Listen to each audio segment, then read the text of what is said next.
Ini sel induk ini apa? Ya, nama Inggrisnya adalah stem cell. Ya, kalau di Indonesia namanya sel induk ataupun terapi sel puncak. Ya, terapi sel induk ini apa? Bentuk dasar dari semua kehidupan. Bentuk dasar dari organ-organ tubuh manusia. Ya, manusia terbuat dari apa hadirin?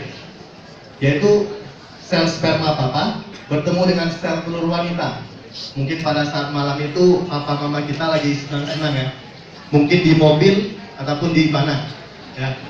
Yaitu sel sperma pria bertemu dengan sel telur wanita. Jadilah sebuah sel induk ya yang dinamakan embryonic stem cell. Ya. Sel induk ini dia memiliki kelebihan hadirin, yaitu menduplikasi diri. Satu menjadi dua, dua jadi 4, 8, 16, 32 dan menjadi miliaran sel yang ada di dalam tubuh kita. Ya. Dan sel itu ini yang membuat organ-organ tubuh kita. Sel itu pertama yang membuat organ kita, organ manusia, organ apa, Dede? Jantung. Ya. Nah, sel itu inilah yang membuat organ-organ kita semua. 9 bulan kemudian jadilah seorang bayi. Jadi titik asal mula manusia adalah sel induk. Maka itu kenapa saya sampai hari ini katakan obat tidak bisa menyembuhkan manusia. Contoh diabetes saja. Kalau hari ini obat dokter atau obat rumah sakit bisa menyembuhkan diabetes, ada lagi gak orang yang amputasi? Tidak ada. Hari ini bukan saya katakan dokter tidak hebat ya, bukan. Tapi penemuan sel induk ini adalah dokter yang menemukan. Ya, semua pengobatan kedepannya akan memakai stem cell terapi. Ya, karena manusia terbuat dari sel induk. Ada masalah apapun organ tubuh kita, contoh jantung. Jantung kita bolong. Pernah nggak sekarang yang dengar kita ambil stem cell, sel induk dari sumsum tulang belakang, suntik balik atau operasi balik ke jantung kita?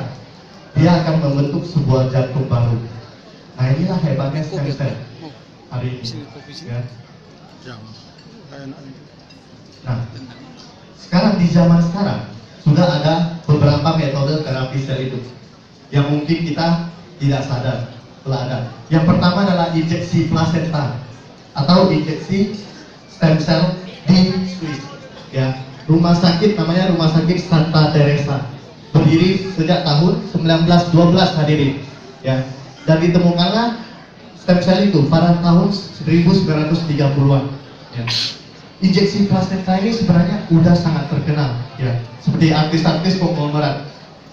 Tahu nggak artis Indonesia Krisdayanti, Cici Paramida, mantan Menteri BUMN juga Dahlan Iskan, kena sirosis hati kan sembuh karena terapi stem cell. Nah ini mereka ke sana.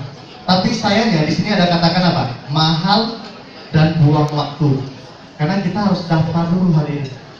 Mau injeksi plasenta harus daftar dulu. 1 tahun kemudian baru berangkat, dan harganya pun saya dengar 150.000 US sekali injeksi. Itu pun disarankan 1 tahun 2 kali. Kemudian yang kedua, ada juga transplantasi sel induk. Contoh orang yang terkena leukemia, dia mencari donatur sumsum tulang belakang untuk operasi. Nah itu transplantasi sel induk hadirin, mahal dan menyakitkan. Kemudian yang tiga ini adalah teknologi terbaru hadirin, ya, penyimpanan ari-ari dan darah ataupun yang namanya penyimpanan di bank plasenta. Di Singapura udah ada hadirin, ya, karena saya tahu sangat karena abang saya, ya, anaknya baru melahirkan, mereka melakukan penyimpanan ari-ari. Ini untuk apa hadirin?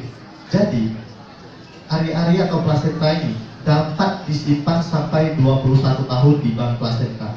Untuk apa? Bila keluarganya satu darah yang ada kena penyakit apapun, ambil darahnya, ambil stem cell-nya, suntik balik 100% sembuh.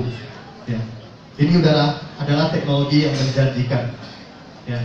Orang dulu biasanya, orang Jawa, pernah nggak biasanya dengar mereka simpan tali pusat, simpan ari-ari. Nah ini semacam ini hadirin. Ya, cuma ini teknologi yang masa kini. Ya. Kemudian di situ ada juga injeksi plasenta di salon kecantikan. Nah, seperti botox, operasi plastik, nah itu bahaya sekali hadirin. Kemudian ada juga pola hidup sehat. Siapa yang di sini bisa tidak stres? Olahraga 1 hari 2 kali. Makan tidak boleh goreng-goreng, asin-asin, minyak-minyak, tidak boleh. Bisa nggak? Tak bisa ya. Nah inilah pola hidup sehat ini. Orang dulu, orang-orang yang di kampung, kenapa mereka bisa hidup sampai umur 100 tahun? Karena inilah salah satu alasannya. Tidak ada polusi, makanan semua sehat, tidak ada stres. Makanya selnya akan selalu sehat. Ya. Nah, kalau dilihat dari berbagai metode ini, yang paling bagus yang mana hadirin? Yang pertama dan yang ketiga ya. Ya. Yang pertama ini untuk semua kalangan, tapi mahal. Yang ketiga ini hanya untuk yang baby baru, bayi baru. Ya. Yang pertama inilah yang paling bagus. Nah, dari situ